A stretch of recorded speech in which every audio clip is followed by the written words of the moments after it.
ইমাম মালিক রহমাতুল্লাহ আলাইহির জামানায় একটা মেয়ে লোক মারা যাওয়ার পর পাশের পাড়া থেকে এক মেয়ে লোক এসে তাকে লাশ ধোয়ানোর জন্য সাহায্য করছে। হঠাৎ করে তার এই রানের উপরে হাত গেছে আটকিয়ে যাওয়ার পরে আর খোলে না। এলাকার মসজিদের ইমাম যিনি কাজী ছিলেন তাকে ডাক দেওয়া হলো, হাত খোলে না। কয়েক ঘন্টা চলে যাচ্ছে, মেয়েটা কান্নাকাটি করছে। ইমাম সাহেব ডাক দিয়ে বলছে, এক কাজ করে, জীবিত মানুষের তো কিছু করা যাবে না, এই যে মহিলা মারা গেছে ওর চামড়া ওই জায়গা থেকে গোল করে কাটি বাদ দিয়ে দিন। ওই মহিলার স্বামী আর সন্তান রাজি না, না আমার মা খুব ভালো মানুষ, আমার স্ত্রী অনেক পরহেজগার নেককার, মারা গেছে, এখন তার চামড়ার এই রানের চামড়া কেটে বাদ দেবেন, এটা আমরা মানি না, দরকার ওই মহিলার হাত কেটে বাদ দেবেন। ওই মহিলার যারা দায়িত্বে আছে, স্বামী সন্তান, ওরা বলছে না আমরা এসেছি উপকারের জন্য, আর এখন আমাদের হাত কেটে দেবেন, এটা আমরা মানি না। বড় বিচারক ডাকতেন, প্রধান বিচারপতি ওই সময় চিফ জাস্টিস ছিলেন ইমাম মালিক, মদিনায়, তাকে ডাক দিয়ে নিয়ে আসা হলো যে আপনি ফায়সালা দেন। উনি আসলেন কড়াই চড়ে, পর্দা দিয়ে মেয়েকে আটকিয়ে দিয়ে কয়েক ঘন্টা হয়ে যাচ্ছে, মেয়েটা কান্নাকাটি শুরু করেছে। ইমাম মালিক ডাক দিয়ে বলে, আল্লাহর বান্দি সত্যি করে বলো কি কি করেছো। মেয়েটা সেই শুরু থেকে শেষ পর্যন্ত বললেন। ইমাম মালিক বলে, না এর ভেতরে কোনো রহস্য লুকিয়ে আছে, কিছু কথা তুমি বাদ দিয়েছো।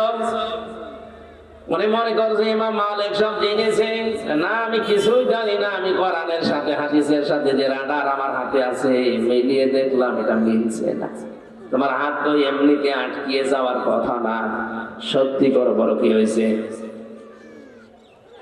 মেয়েটাকে ধমক দেওয়ার পরে এবার বলছে, ইমাম আমি মেয়েটাকে যখন লাশ দেওয়ানোর জন্য পোশাক পায়খানা পরিষ্কার করে লজ্জা স্থানের কাপড় তুলে রানের উপরে হাত দিয়েছি, এই সময় একটা খারাপ ধারণা ওর উপরে আমি নিক্ষেপ করেছিলাম, ওর চরিত্রে। মারা যাওয়ার কিছুদিন আগে মেয়েটার বাড়ির সামনে দিয়ে একটা পুরুষের হাত ধরে বাড়ির ভেতরে যাচ্ছিল, আমি একটা খারাপ ধারণা করেছিলাম লাশ ধোয়ানোর সময়।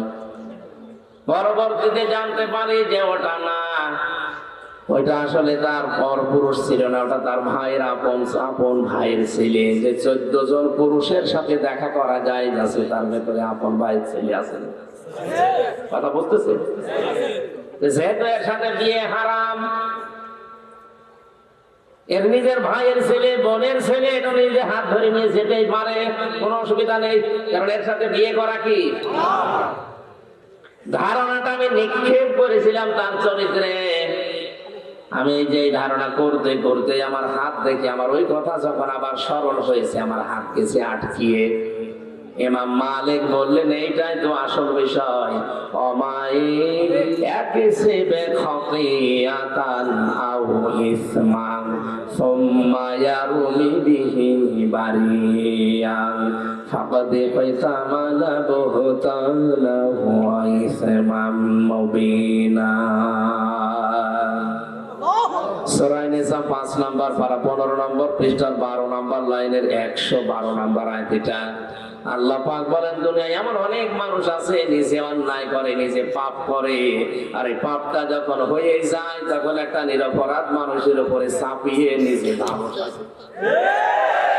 এজন্য প্রকাশ্য পাপের বোঝা মাথায় নিয়ে ঘুরছে, হয়তো কেউ দেখতে পারে না, কিন্তু ফেরেশতারা দেখে লজ্জা পায়।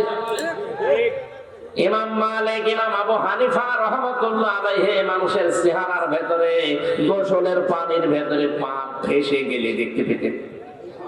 বাড়ির পাশ দিয়ে হেঁটে যাওয়ার সময় গোসলের পানি আসছিল নিচ দিয়ে, ইমাম মালিক দরজায়, ইমাম আবু হানিফা দরজায় নাচ করলেন, টাচ করার পরে ভেতর থেকে একজন বেরিয়ে এসেছে, ডাক দিয়ে বলে, আল্লাহর বান্দা কি করেছো? বলে, কি করব মানে তোমার গোসলের পানি দিয়ে জেনার গনা ভেসে যাচ্ছে। লোকটা পাঁচে বেধরে বলে, হুজুর এই কিছুক্ষণ আগে কাজ করে আসলাম। ওনারা দেখতে পেতেন এই দৃশ্যটা। ইমাম মালিক ডাক দিয়ে বলে, আল্লাহর বান্দি আমার কাছে কিন্তু হাদিসের রাডার আছে, মান সালিমাল মুসলিমুনা মিন লিসানিহি ওয়া ইয়াদিহি। শব্দের দিকে খেয়াল করেন, মান সালিমাল মুসলিমুনা মিন লিসানিহি ওয়া ইয়াদিহি, ওই লোকটাই আল্লাহর কাছে মুসলমান বলে গণ্য হবে যার হাতের দ্বারা মুখের দ্বারা মানুষ শান্তি পায়। ঠিক আছে? না না ঠিক না, এই বলে না, আমি ভুল বলছি একটা বলছি,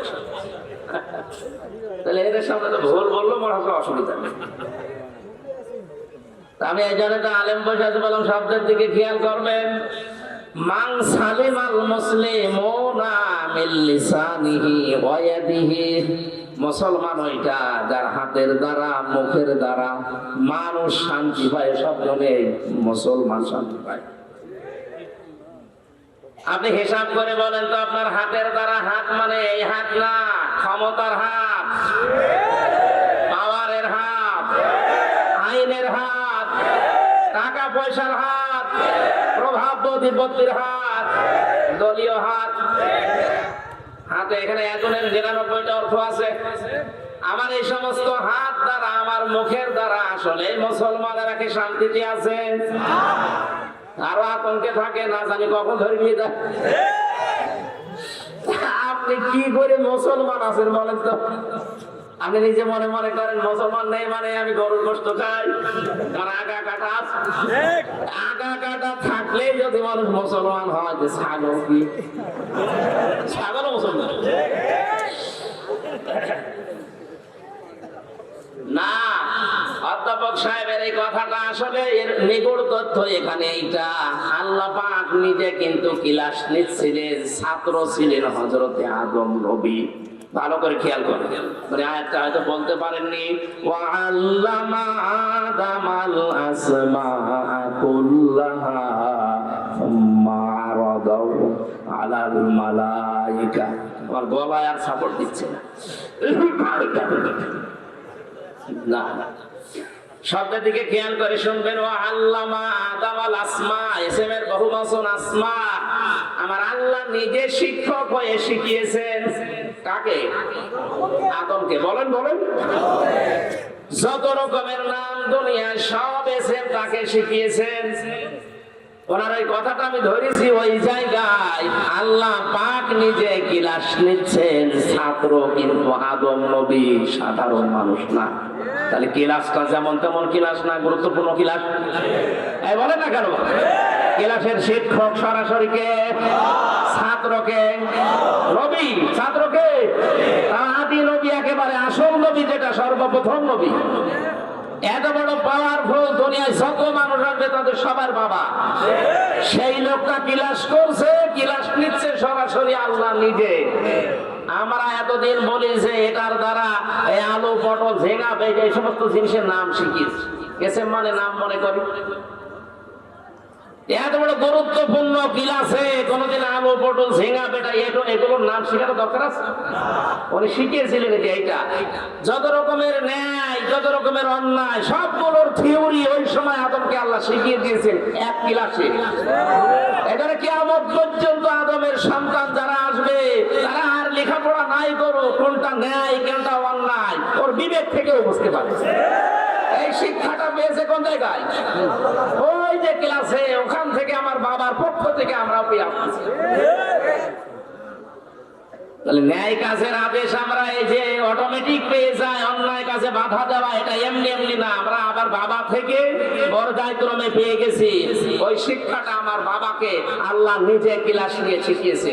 যেই সন্তান তার বাবার আদর্শে গ্রহণ না করে অন্য কারো আদর্শ গ্রহণ করে, ওনাকে আল্লাহ শিখিয়েছিলেন যে এইটা এটা ন্যায় কাজ, এটা অন্যায় কাজ। উনি কয়েকটা ন্যায় কাজের কথা বলছিলেন না? একটা মানুষ লেখাপড়া করে ফার্স্ট ক্লাস পাস করছে, ভার্সিটি ভর্তি হবে, সে বই কিনতে পারছে না। আপনি ভালো কাজ খুঁজে পান না, তার বই কেনার ব্যবস্থা করে দেন। অনার্স মাস্টার্স করে বসে আছে, কর্মজীবনে একটা কর্মসংস্থান তৈরি করে দেন। এর চাইতে ভালো কাজ দুনিয়া আর নেই। প্রধানমন্ত্রী শেখ হাসিনার জীবনের কিছু যদি কবল না হয়, আমার ধারণা অনুযায়ী একটি খামার, একটি বাড়ি, এই প্রকল্পটা কবুল হবে। কারণ এর দ্বারা লক্ষ লক্ষ মানুষের মাথা খোঁজার ঠাঁই হয়েছে আর একটা কর্মজীবন তৈরি হয়েছে। এটা কোরআনে কারিমের সূরা মুদাসসিরের 43, 44, 45 নম্বর আয়াতের ব্যাখ্যা। উনি হয়তো কোরআন পড়ে বা যারা আলেম ওলামা আছে তারা পড়িয়েছে, বুঝিয়েছে, এই কারণে এই প্রকল্প চালু করেছিল। যদিও অনেকে দুর্নীতি করেছে ভেতরে, রডের বদলে বাঁশ দিলে উনি করবে, কিন্তু প্রকল্প তো চালু করেছিল। এটার দ্বারা লক্ষ লক্ষ মানুষ একটা মাথা গোজার মতো ঘর পেয়েছে, আর খামার মানে একটা কর্মজীবনের মানে হালাল রুজি উপার্জন করার মতো একটা জায়গা পেয়েছে। আল্লাহ যেন তার এই কাজটা কবুল করে তার জীবনের অপরাধ মাফ করে দেয়। আর ভালো কাজ যেগুলোই করেছে, যে 560টা 64টা মসজিদ বানিয়েছে, কেন উনি মন্দির বানাতে পারতো না? তাহলে মানুষ সেজদা দিত না শিরিক করতো? অন্তত আর যাই হোক, এই মসজিদ গুলোতে 5 বার হলেও তো আল্লাহু আকবারে ধ্বনিত উচ্চারণ হবে। বলেন, ভালো কাজ যাই করুক না কেন, বিশেষ করে বাংলাদেশের এই বঙ্গবন্ধু টানেলটা আর এই পদ্মা সেতুটা, আর কিচ্ছু না করুক, কিছু মানুষ সমালোচনা করতে লাগলে বলা এগুলো ঋণ করে করা, ধার করে। আরে তুই ধার করে কর। রাস্তাঘাটের অবস্থা একেবারে খারাপ না, অনেক ভালো হয়েছে। কাজ যা চলছে, যদি সঠিকভাবে এগুলো বন্টন সুষ্ঠুভাবে হয়, এই দেশও দেখার মতো হয়ে যাবে ইনশাআল্লাহ। মারিং কাটিং তো একটু কমানো লাগবে, এইটা তো ঝামেলায় আছে। আমার চরিত্র যা কিছু দিলে আগে দেখাই। আমার দাদা চেয়ারম্যান, আওয়ামী লীগের চেয়ারম্যান, 21 বছর, কয়েকদিন আগে মারা গেছে। আল্লাহ যেন তাকে মাফ করে দেয়। উনি মাঝে মাঝে বলতে যে বাজেট হয় রাস্তায়, যদি সঠিকভাবে ওই জিবরাইল মিকাইলকে দেওয়া না লাগে, এই দেশের অন্তত 1 ইঞ্চি রাস্তা কাঁচা থাকার কথা না। অথচ আমার কোন দিক থেকে নিয়ে আসলো আমি জানি না। গাড়ির অবস্থা দেখছি, সাদা গাড়ি মনে হচ্ছে যে সাদা আরো সাদা, কোন জায়গা থেকে কির ভেতরে নিয়ে আসবে? এই রাস্তা তো কাঁচা থাকার কথা না। এলাকায় যারা দায়িত্বে আছেন, আশা করছি অন্তত জিবরাইল মিকাইলকে না দিয়ে রাস্তাটা করে। অনেকে রাস্তার টাকা মারিং কাটিং করে মসজিদের টাইলস লাগিয়ে দেয়, এটা পাগল ছাড়া কিছু না। আরে ভাই, একটা মসজিদ বানিয়ে দিলে কয়জন নামাজ পড়ে? প্রায় 500 জন। আর একটা রাস্তা বানিয়ে দিলে লক্ষ লক্ষ মানুষ চলাফেরা করে। ইসলাম কি আমরা ওইটাই জানি না।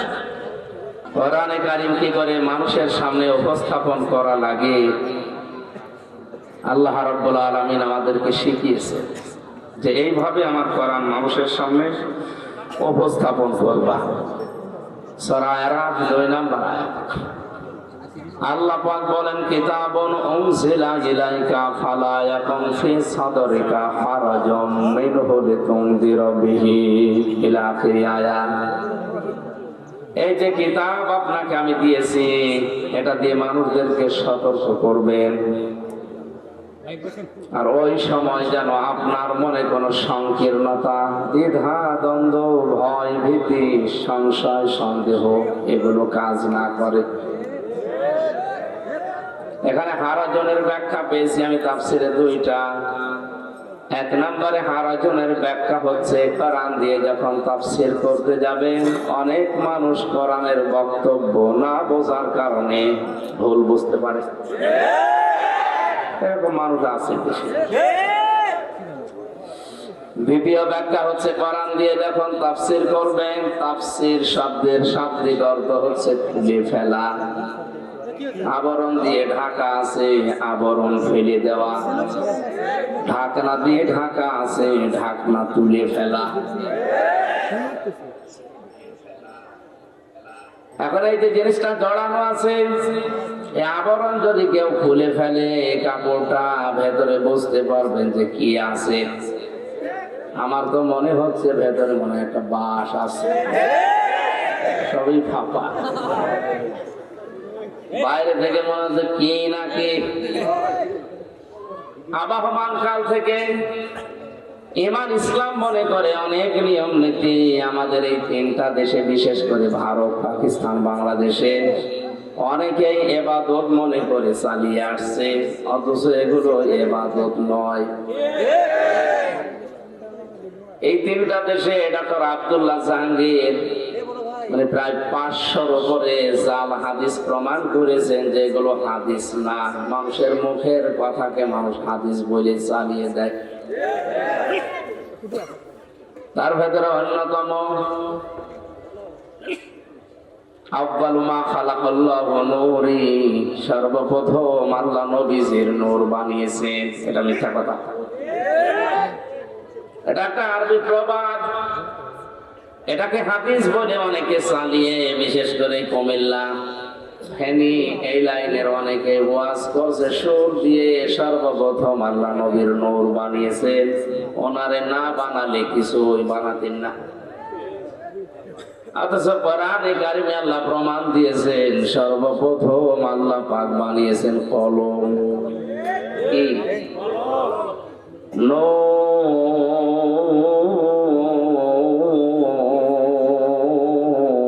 ওয়াল কলামি ওয়া মা ইয়াসকুরুন। আল্লাহ পাক বলেন, হে নবী, কলমের কসম, এবং কলম দিয়ে লেখকরা যা লেখে ওই লিখিত জিনিসের কসম। এই জন্য আমরা যারা কলম, অনেকে মনে করছে আবার কি কয়েক ইঞ্চি জিনিস, এটার এত দাম কিসের? না, তামাম দুনিয়ার যত ভালো কাজ, খারাপ কাজের মূলে কিন্তু কলম। মানুষের ফাঁসির রায় লেখে কি দিয়ে? জমি জাল দলিল করে নেয় কি নিয়ে? একটা মানুষকে সাদা থেকে কালো বানিয়ে দেয় কি দিয়ে? যত কিছুর মূলে আপনি হাত দিয়ে দেখবেন কলম। এজন্য কলমের অনেক দাম। এটা যার হাতে থাকে ওকেও আল্লাহ কসম দিচ্ছে, সাবধান, তুমি যা লিখছো এই লিখিত জিনিসেরও কসম দিলাম। হয়তো অধ্যাপক সাহেব 20 বছর পরে পৃথিবীতে থাকবে না, এমন কিছু লিখেছে যেটা থাকবে। ওইটার দ্বারা জাতি যদি উপকার পায়, আল্লাহর পথের সন্ধান পায়, কিয়ামত পর্যন্ত কবরের সওয়াব যেতে থাকবে। আর ওইটার দ্বারা যাতে যদি প্রগ্রস্ত হয়, আল্লাহর পথ থেকে যদি মানুষকে সরানোর জন্য লিখে থাকে, যতদিন পর্যন্ত মানুষ গোমরা হবে ওনার কবরের শাস্তি যেতে থাকে। এরকম প্রায় 550-র উপরে উনি হাদিস এনেছে। হাদিসের নামে জালিয়াতি, ডক্টর আব্দুল্লাহ জাহাঙ্গীরের লেখা। এই বইটা যদি শিক্ষিত মানুষ পান, কিনে দেখবেন কত কিছু বানানো চলছে, বিশেষ করে এই 3টা দেশে। তাহলে তাফসীর করলে ওই নিয়ম নীতি ইবাদত বলে টিকবে না, সব বাতিল হয়ে যাবে। এতদিন পর্যন্ত যারা ওটা ইবাদত মনে করে করছে, তারা আমারে ভালোবাসবে? বলেন বলেন। ওই মানুষগুলো যখন মন খারাপ হবে, বলবে এ কি বলে?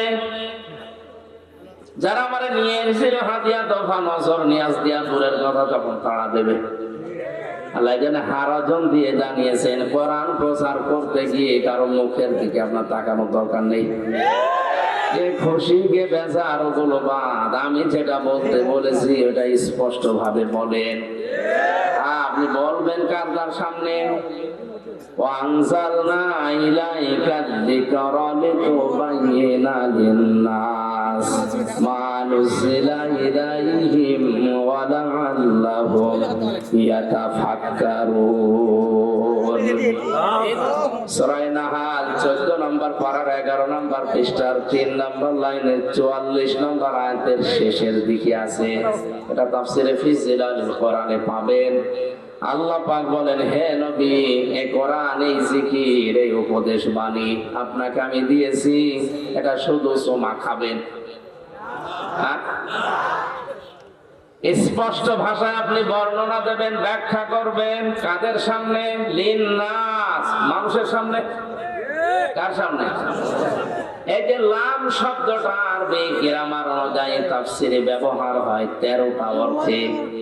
এর 1 নাম্বার অর্থ হচ্ছে লাম ব্যবহার করা হয় জীবিত মানুষদের জন্য। তাহলে কোরআন প্রচার করা লাগবে জীবিত মানুষদের সামনে, না মরা মানুষের সামনে? অথচ এদেশের কৃষ্টি কালচার পাল্টিয়ে ফেলেছে অনেকে।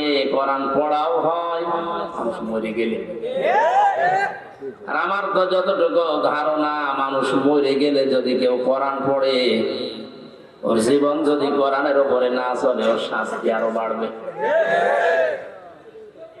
কারণ ফেরেশতা আজরাইল একা আসে না, হাজার হাজার ফেরেশতা তার সাথে আসবে।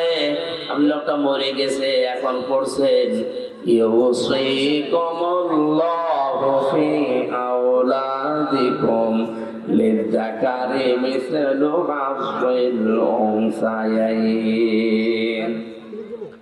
আল্লাহ পাক ঘোষণা দিয়েছেন, পৃথিবীর বাবারা জমি জায়গা যখন ভাগ বন্টন করবা, এক ছেলেকে যা দিবা, দুই মেয়েকে তাই দিবা। এটা আমার আইন। এটা কি? যে লোকটা এই ভাগ এই বন্টন ঠিক মতো না করে ছেলের নামে সব লিখে দিয়ে মেয়ের মাথায় হাত দিয়ে বলে, মা তোর জন্য দোয়া করে দিলাম, ফেরেশতার কথা দেবে না বেটা। এই আয়াত তোর জীবনে ছিল? এই কথা বলছে না? এরকম পড়তে পড়তে যত যাবে, ওর জীবনে তো একটাও মেলে না। ওর পরিবার কোরআন দিয়ে চলে নাই। আকরনা ফি বুয়ুতিকুন্না ওয়ালা তাবাররাজনা তাবাররাজাল জাহিলিয়াতিল উলা। হে পৃথিবীর মেয়েরা, মুসলিম বলে যদি দাবি করো, ঘরের পরিবেশে থাকবা, বাইরে যদি যেতে হয় জাহিলি যুগের মেয়েদের মতো রূপ সৌন্দর্য প্রদর্শন করে বের হবা না। এটা আমার আইন। এটা কি? প্রথম শব্দ কি? আকরনা ফি বুয়ুতিকুন্না, তোমরা থাকবা ঘরের পরিবেশে, ঘরের ভেতরে থাকবা এ কথা না। ঘরের ভেতরে যেমন জ্বালানা আছে, দরজা আছে, ভেন্টিলেটর আছে, বাইরে যদি যেতে হয় অসুবিধা নেই, সব জায়গায় যেতে পারবা, কিন্তু এরকম একটা কিছু দেওয়া লাগবে। জাহিলি যুগের মেয়েরা যেভাবে বের হতো, ওইভাবে যদি বের হও, পেছনের যে আমল আখলাক গুলো দুই একটা ছিল, ওগুলো আমি আল্লাহ সব ব্যর্থ করে দেব, নষ্ট করে দেব। তাফসিরে কাবিরের ভেতরে, খাজেনের ভেতরে পেয়েছি তাবাররুজের অর্থ হয় তিনটা। কয়টা? এক নম্বরে তাবাররুজের অর্থ, কোন মহিলা যখন রাস্তাঘাটে আসার নিয়ত করে বের হয়, তখন তার সাজগোজ বেড়ে যায়। আপনি হয়তো ভালো নিয়তে কোনো জায়গায় গিয়েছিলেন, কিন্তু সেখানে কোরআন ছিল না, কোরআনের কর্মসূচি ছিল না। আল্লাহ নিজে দায়িত্ব নিয়ে হেদায়েতের রাস্তা থেকে ধাক্কা দিয়ে আপনারা ফেলে দেবে। এই হাদিস শোনার পরে কি সিদ্ধান্ত নেওয়া যায় না? যেখানে কোরআন নেই, ওই পীরের দরবার যদি আমার বাবাও তৈরি করে, ওই দরবারে আমি নেই। কারণ ওখানে যদি থাকি আমারে খারাপ বানাবে কে? ভাষা বোঝে না। ভাষা বোঝে? যেখানে কোরআন নেই, ওখানে যদি আমি ভালো হওয়ার নিয়তেও চাই, আমাকে গোমরা বানিয়ে দেবে কে?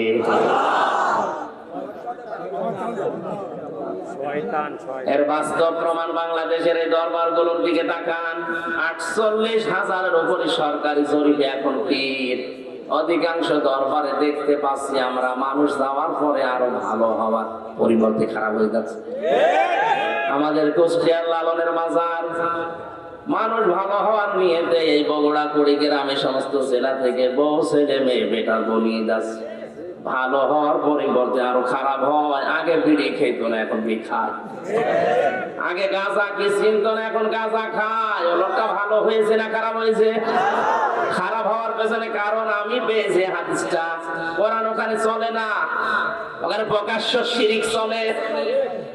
আর আমার তো যতটুকু পাশেই বাড়ি, বাস্তবে দেখেছি সারা বাংলাদেশ মিলিয়ে আপনি যতটুকু গাঁজা পাবেন, তার চাইতে বেশি গাঁজা পাওয়া যাবে দরবারে।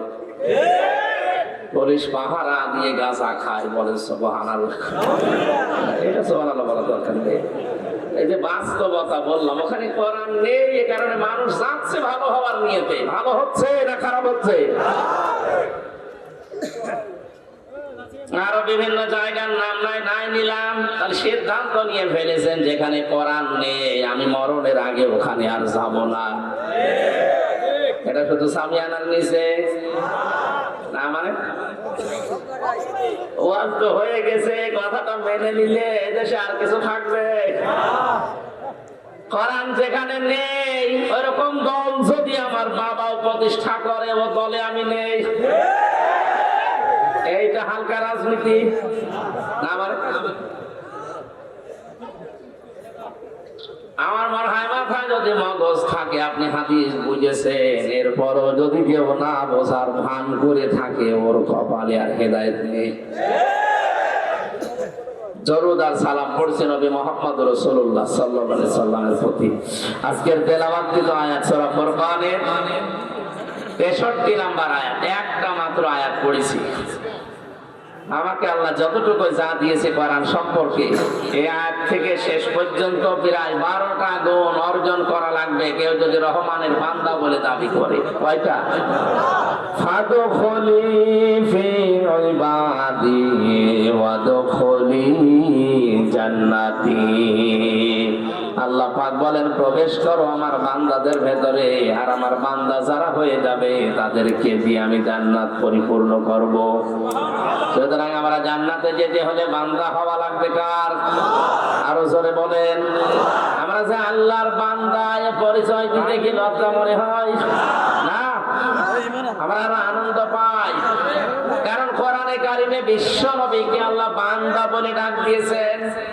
ওয়াইন কুনতুম ফি রাইবিম মিম্মা নাযালনা আলা আবদিনা।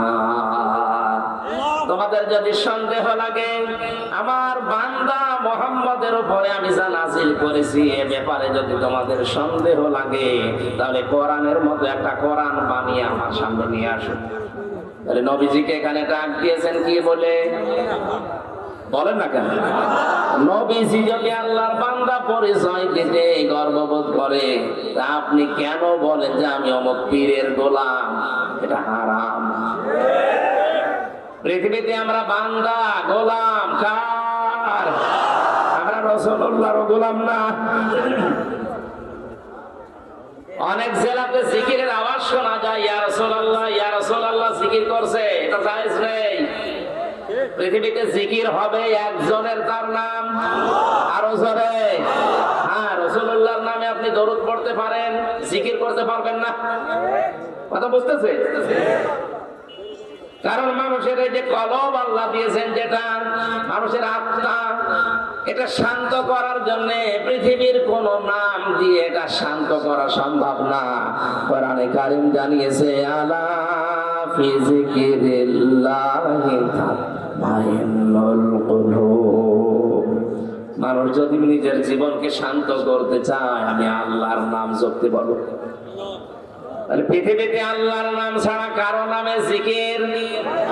আরো জোরে বলেন। আমরা যে আল্লাহর বান্দা দাবি করছি, মনে করছি, এটাতে আমাদের কোনো অপমান নেই, আমরা আরো খুশি। আমরা বান্দা কার? রাসূলুল্লাহর। বলেন বলেন। হ্যাঁ, রাসূলুল্লাহর বান্দা দাবি করা যেখানে জায়েজ নেই, সেখানে পীরের গোলাম দাবি করা জায়েজ হয় কি করে?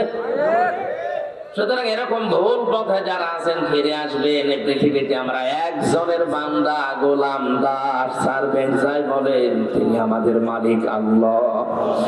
জবান খুলে বলেন কে?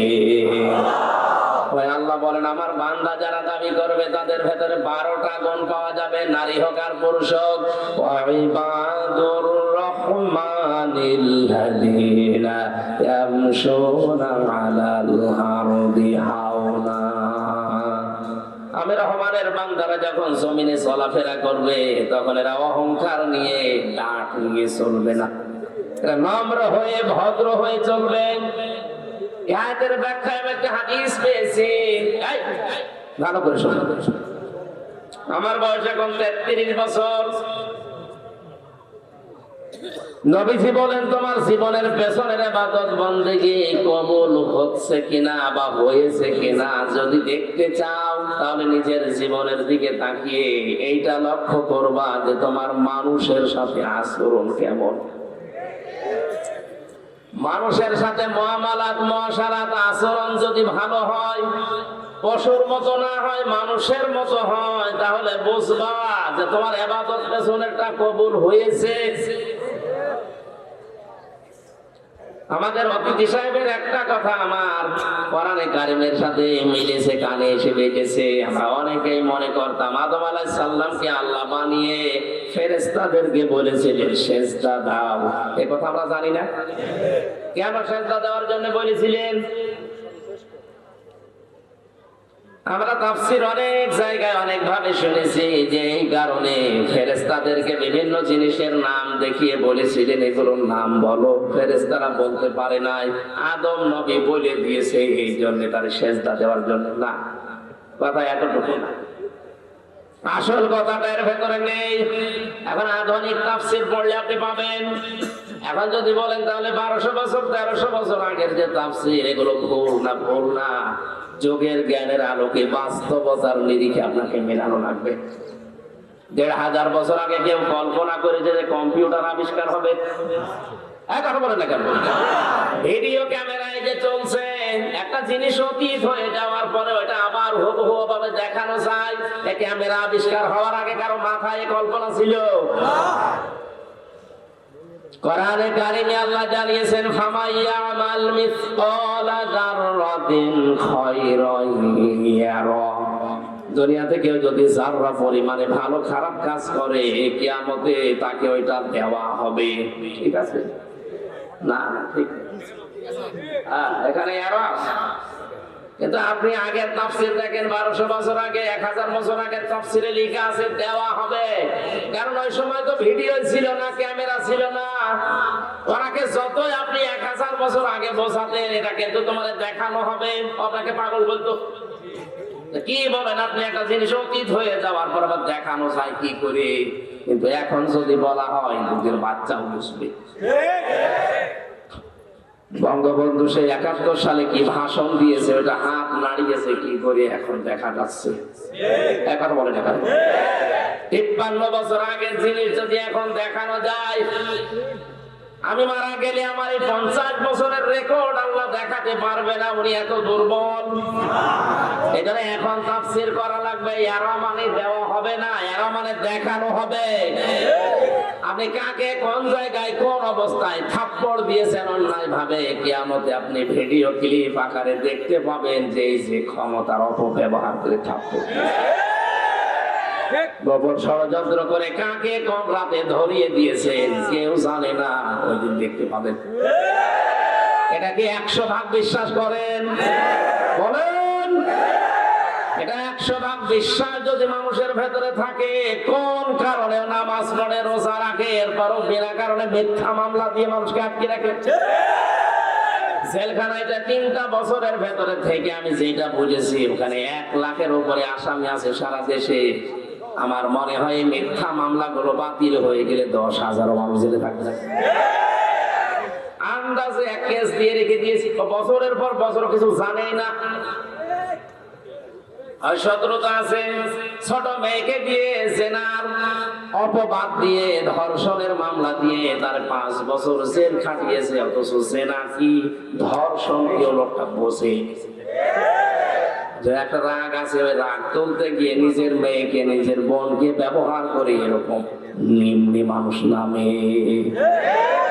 আমি তো এটা বানালাম।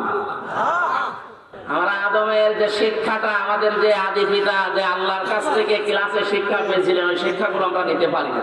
আল্লাহ আমাদের যেন হেফাজত করেন, বলেন আমিন। ইমাম মালিক রাহমাতুল্লাহ আলাইহি বলেছেন, আল্লাহর বান্দি তোমার মুখ দিয়ে একটা বিষাক্ত এই নিরপরাধ এমনকি নিষ্পাপ এই অজ্ঞ এই মেয়েটা কিছুই জানে না ওই সম্পর্কে, জেনার একটা তহমত নিক্ষেপ করেছো তীরের মতো, এই জন্য আল্লাহ তোমার হাতটা দুনিয়া আটকিয়ে শাস্তি দিয়েছে। এবার তোমার শাস্তির ব্যবস্থা আমি করব। ওয়াল্লাযীনা ইয়ারমুনাল মুহসানাতি সুম্মা লাম ইয়াতু বিআরবাআতি শুহাদা ফাজলিদুহুম সামানিনা জালদা ওয়ালা তাকবালু লাহুম শাহাদাতান আবাদা। এ ভালো করে শোনেন। আর যারা একে অন্যের দোষ দেন, ইমাম মালিক মেয়েটাকে ডাক দিয়ে বলেছে, আল্লাহর বান্দী বিচার তো করা লাগবে, আমার দেশের রায় না, কোরআনের রায়। কোন মুহসিনা নারীর প্রতি কোন নিরপরাধ অজ্ঞ ও বিষয়ে জানে না এরকম মেয়ে লোকের প্রতি যদি কেউ তহমত দেয় জিনার ব্যভিচারের উল্টা পাল্টা, এটা যদি 4 জন সাক্ষী দিয়ে প্রমাণ করতে না পারে, 2টা শাস্তি তার দেওয়া লাগবে। 1 নম্বরে তাকে চামড়ার চাবুক দিয়ে 80টা বেত মারা লাগবে। 2 নম্বরে মরণের আগ পর্যন্ত তার সাক্ষী আর গ্রহণ করা হবে না। কত বড় শাস্তি লক্ষ্য করেন তো। যতদিন বেঁচে থাকবেন আপনার সাক্ষী আর ওই দেশে চলবে না। প্রথম নম্বরে আপনাকে 80টা বেত মারা লাগবে চামড়ার চাবুক দিয়ে।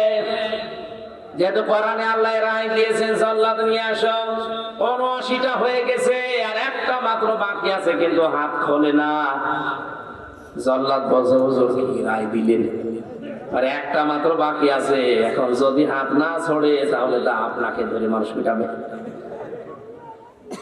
ইমাম মালিক কোরআনের প্রতি এমন অগাধ বিশ্বাস ছিল তার, তিনি তেলাওয়াত করলেন জনগণের সামনে, ওয়াতাম্মাত কালিমাতু রাব্বিকা সিদকাও ওয়া আদালা লা মুবাদদিলা লিকালিমাতিহি ওয়া হুয়াস সামিউল আলীম। সূরা আনআম 8 নম্বর পারা, প্রথম নম্বর পৃষ্ঠা 10 নম্বর লাইনের 115 নম্বর আয়াত। এটা তাফসীরে হাক্কানীতে আছে। এটা আল্লাহ পাক বলেন, হে নবী, আমার কালামের প্রতিটি কথা কিন্তু সত্য। কোরআনে যত কথা আমি আল্লাহ দিয়েছি সব কথা কি 1 নম্বরের গুণ এটা। 2 নম্বরে আমার কোরআনে কোনো আঁকা বাঁকা বেকাতা কথা নেই, যা আছে ইনসাফপূর্ণ কথা, ন্যায় বিচার দিয়ে পরিপূর্ণ। 3 নম্বরে কিয়ামত পর্যন্ত আমার এই কালাম পরিবর্তন করা, উল্টা পাল্টা লাগবে না। কিয়ামত পর্যন্ত আমি যা দিয়েছি ওইটাই থাকবে। বলেন সুবহানাল্লাহ। ইমাম মালিক বলে, জাল্লাত আল্লাহর কালেমা পরিপূর্ণ সত্য দিয়ে, ইনসাফ দিয়ে, ন্যায় বিচার দিয়ে। আমি তো ন্যায় বিচারই করেছিলাম, এত কোনো পরিবর্তন নেই যে 80টা হচ্ছে না, আরো 80টা মারো হবে না, কারণ যেইটা আল্লাহ দিয়েছেন ওইটাই। বারবার এটা বলছেন, আপনি কোথায় ছিলেন এতক্ষণ? আমার দিয়েছেন কয়টা? এতক্ষণ বারবার দিয়েছেন 2 টাকা, আমি দেখতে পাচ্ছি, কি করবো? তাহলে আলোচনা বন্ধ করে দিন। আমি কালেকশন করতে পারি না, ওনারা দাওয়াত নিয়ে যাবে, জেল থেকে বের হওয়ার পর দিন গেছে, বললাম না যে এটা পারি না আমি, আপনারা আগে থেকে তুলে নেবেন এগুলো। তাহলে আয়াত শেষ করার দরকার নেই, এখানে এগুলোই করি, তাই না? ওনাদের টাকা দরকার, টাকা দেন, তারপর ওয়াজ শোনার দরকার নেই। না আর হবে না, আগে টাকা দেন। ওনারা যারা যাচ্ছে আগে টাকা দিয়ে দেন। যেটা মানা করে ওইটা এর আগে দেয়। মানা করে দিলাম যে এসব আমি পারি না। যারা পারে এর কালেকশনের কিছু বক্তা থাকে আলাদা, এগুলো হাওয়া দেওয়া লাগে। এমনি মানুষের পকেট থেকে টাকা বের হয়, হাওয়া দিতে আমি পারি না, কারণ ওই ট্রেনিং আমার নেই। আমি বড় হয়েছি ওইরকম পরিবেশ, 4 আনা যে কাউকে নেবো এরকম পরিবেশ তো ছিল না।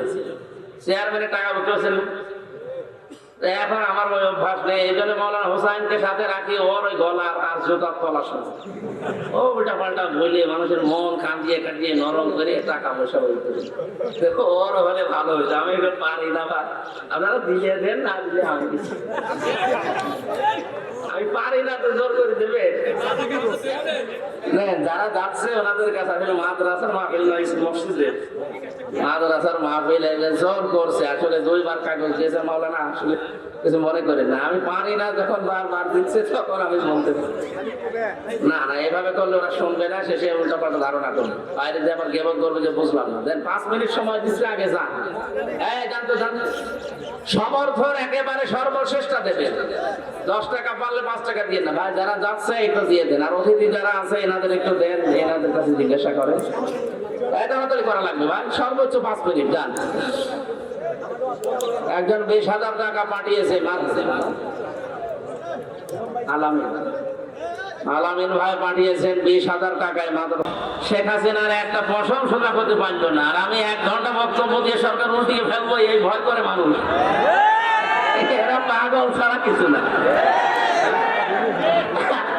আপনি বলছেন না এটা তারেক জিয়ার বাড়ি এখানে? বিএনপির মতো এত বড় দল, জামাতের মতো এত বড় দল 15 বছর কিছুই করতে পারেনি। আমেরিকা লেগেছে, তাও কিছু করতে পারছে না। আর আমি বলে 1 ঘন্টা বক্তব্য দিলে সরকার পড়ে যাবে, এই ভয় পাই ভয়। আমার আসতে দিতে চাই না, আমার শরীরই চলে না। 2000 টাকা দিয়েছে, কে নাম কি? ও বাইরে থেকে দিয়েছে আর এক বান্দা 2000 টাকা, আল্লাহ যেন কবুল করেন, আমিন। এই তাড়াতাড়ি করেন ভাই, মাহফিলটা নষ্ট হয়ে গেল। যা সুবহানাল্লাহ আলহামদুলিল্লাহ লা ইলাহা ইল্লাল্লাহ। ওই দেখেন, দেখলেন মানুষ সব চলে যাচ্ছে।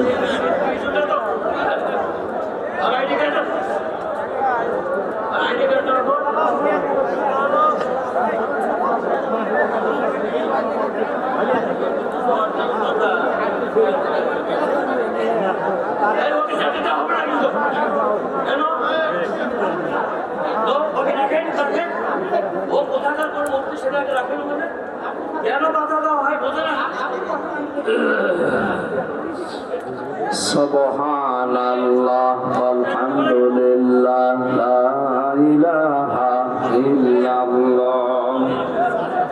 আর আমাদের সময় হয়ে গেছে, এখানে 5 মিনিট আছে, 4 মিনিট আছে, 6 মিনিটে নামাজ পড়ি দেন। আল্লাহুম্মা আমিন।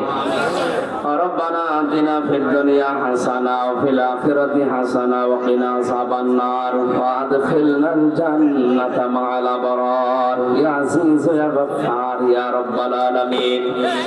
সারাটা জীবনের অপরাধ মাথায় নিয়ে হাত তুলেছি, আমাদের অপরাধগুলোকে মাফ করে দাও। কোরআনে কারীম শোনার জন্য তোমার বান্দা বান্দিরা দিনের বেলায় হাজারো কাজ বাদ দিয়ে যারা এভাবে বসে আছে, ওমরের মতো হেদায়েত দিয়ে দাও। মাহফিলের আয়োজন করতে গিয়ে যারা শ্রম দিল, আল্লাহ এদের শ্রমগুলো কবুল করো। যে যেইভাবে কষ্ট স্বীকার করেছে মাহফিলের জন্য, আল্লাহ সবাইকে কোরআনের ইজ্জতে হেদায়েত দিয়ে দাও। মাহফিলের প্রধান অতিথি আলহাজ মুজিবুর রহমান মজনু, আমাদের মাননীয় এমপি, আল্লাহ যে দায়িত্ব তার কাঁধের উপরে আছে সঠিকভাবে পালন করার তৌফিক দাও। যত অতিথি এখানে এসেছে, বিশেষ করে অধ্যাপক পিআইএম নুরুন নবী তারিক, প্রকৌশলী মোহাম্মদ আসিফ ইকবাল, জনাব আব্দুল হাই খোকন সহ ডাক্তার নজরুল ইসলাম বকুল ভাই সহ যত সম্মানিত মানুষেরা এসেছে, দুনিয়া আখিরাত তাদের উজ্জ্বল বানাও। জীবনের ভালো কাজগুলো মঞ্জুর করে নাও, অন্যায়গুলো আল্লাহ নিজ গুণে ক্ষমা করে দাও। মা বাপ যারা হারিয়ে ফেলেছে, আমাদের পিতা মাতাকে কবরে মাফ করো। সম্মানিত মা বোনদেরকে দুনিয়া আয়েশার মতো, খাদিজার মতো বানিয়ে দাও। মাহফিলটা করতে গিয়ে অনেক ব্যয়বহুল খরচ যারা করেছে, আল্লাহ এদের টাকা পয়সাগুলো জান্নাতের জন্য কবুল করে নাও। আমার শরীরটা সুস্থ রাখো, কণ্ঠটা তুমি আগের অবস্থায় আবার ফিরিয়ে দাও। বারাকাল্লাহু লানা ওয়া লাকুম ফিল কোরআনিল আযীম। এলাকায় মাটির নিচে যত মানুষ ঘুমিয়ে আছে, কোরআনের ইজ্জতে মাফ করে দাও। ঈমান ইসলামের উপরে টিকে থাকার তৌফিক দাও। যখনই মরণ আসবে, একবার হলেও যেন পড়তে পারি লা ইলাহা ইল্লাল্লাহু মুহাম্মাদুর রাসূলুল্লাহ।